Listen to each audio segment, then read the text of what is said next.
Revolution's Untold Story: How America Won Independence Against All Odds. April 19th, 1775. The sun rises over Lexington, Massachusetts, where 77 militiamen stand nervously in formation on the town green. Approaching them are 700 British regulars, professional soldiers of the world's most powerful military force. Words are exchanged, tensions rise, and then a shot rings out. No one knows for certain who fired it. The British troops respond with a devastating volley. When the smoke clears, 8 Americans lie dead. The American Revolution has begun. How did 13 disunited colonies with no professional army, no navy, little manufacturing capacity, and deeply divided loyalties manage to defeat the British Empire at the height of its power? It's a question that has fascinated historians for centuries, and the answer reveals a story far more complex and precarious than most Americans learn in school. Our story begins not with the famous shot heard round the world, but with the end of another conflict, the French and Indian War, which concluded in 1763. Britain had emerged victorious, but financially drained. The British government, led by King George III and Parliament, believed the American colonies should help pay for this war fought partly on their behalf. A series of taxes followed: the Sugar Act, the Stamp Act, the Townshend Acts, and eventually the Tea Act. For colonists who had grown accustomed to a loose form of imperial oversight, what some historians call salutary neglect, these taxes represented not just financial burden, but a fundamental shift in their relationship with Britain. Their rallying cry of "no taxation without representation" captured a deeper concern, that their rights as Englishmen were being violated.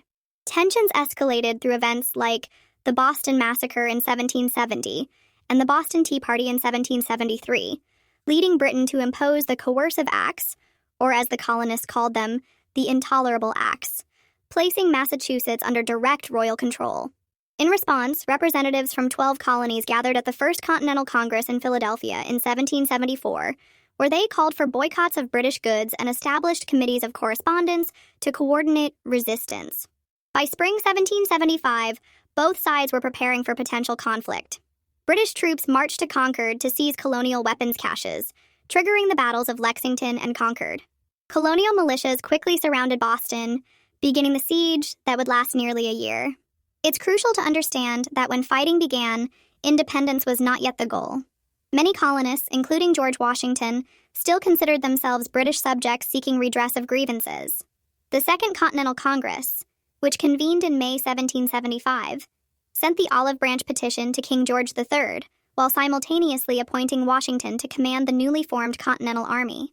The king rejected the petition, instead declaring the colonies in rebellion. This hardened colonial attitudes, leading to Thomas Paine's influential pamphlet Common Sense in January 1776. Paine's arguments for independence resonated widely, helping shift public opinion. By June, the Continental Congress was debating independence, culminating in the Declaration of Independence on July 4, 1776. The Declaration, primarily drafted by Thomas Jefferson, served multiple purposes.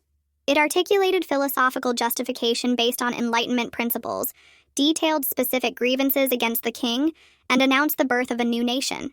Importantly, it also served as an international announcement, potentially attracting crucial foreign allies.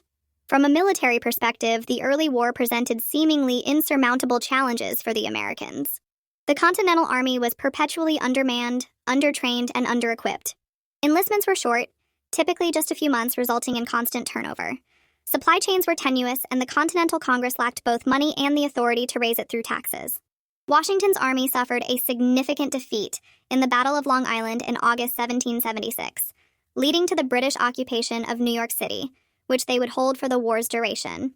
A series of retreats followed, with Washington's forces pushed across New Jersey into Pennsylvania. In December 1776, American fortunes were at their lowest ebb.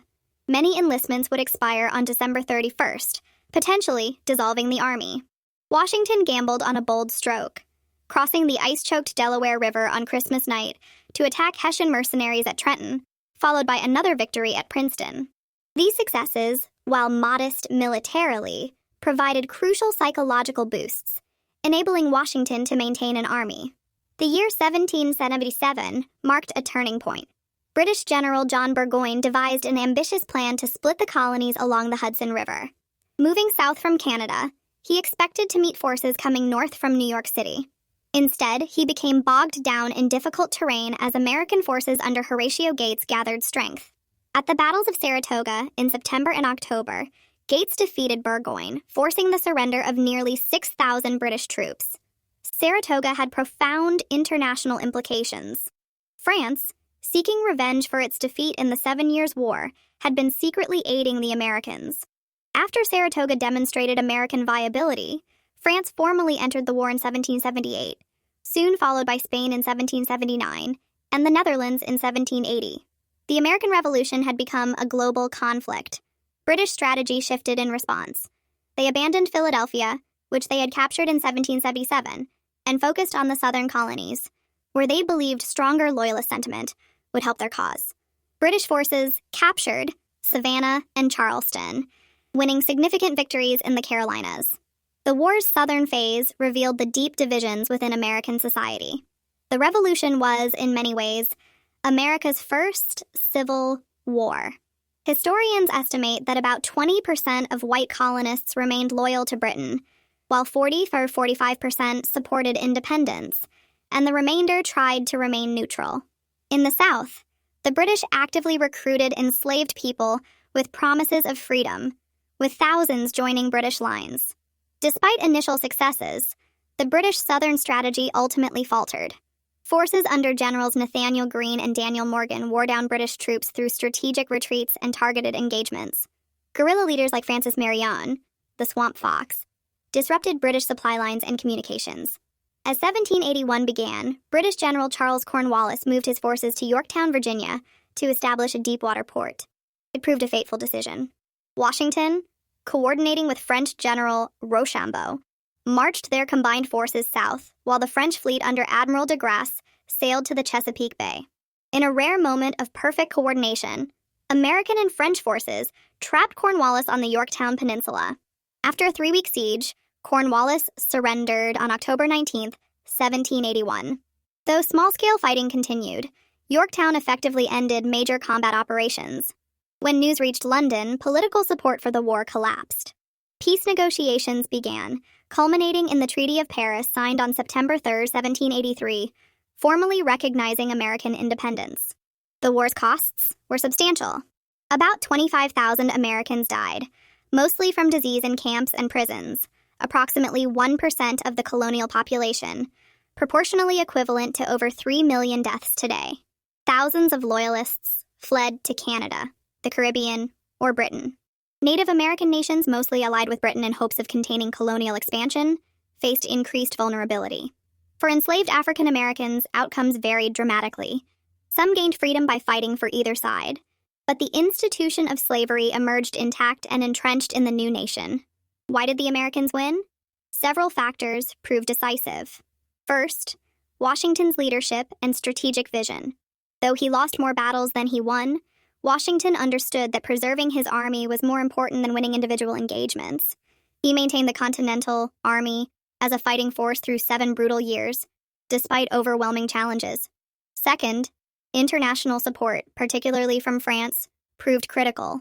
French naval power neutralized Britain's traditional advantage at sea, while French troops, supplies, expertise, and especially financial support kept the American cause viable. Third, geography and logistics favored the Americans. The British faced enormous challenges projecting power across 3,000 miles of ocean and controlling a vast, largely rural territory. American forces, familiar with the terrain and operating near their supplies and communities, often held tactical advantages. Fourth, the Revolution's ideological dimension provided powerful motivation. American troops and civilians endured extraordinary hardships, sustained by belief in their cause's righteousness. This commitment to independence enabled the Americans to withstand failures and setbacks that might otherwise have proven fatal. Finally, the war revealed British political limitations. Maintaining public support for a distant, expensive conflict against colonists many Britons considered fellow countrymen proved increasingly difficult, especially as France and Spain entered the conflict, raising fears of invasion at home. The American Revolution's legacy extends far beyond American independence. It inspired subsequent revolutionary movements worldwide, from France to Latin America. it established precedents for anti-colonial struggles that would reshape global politics in centuries to come. And it created a new kind of republic, one founded explicitly on Enlightenment principles rather than traditional authorities. Yet the revolution also left unresolved contradictions at America's heart. The Declaration's assertion that all men are created equal stood in stark contrast to the realities of slavery and the exclusion of women and Native Americans from political participation. These contradictions would shape American development and eventually lead to the Civil War.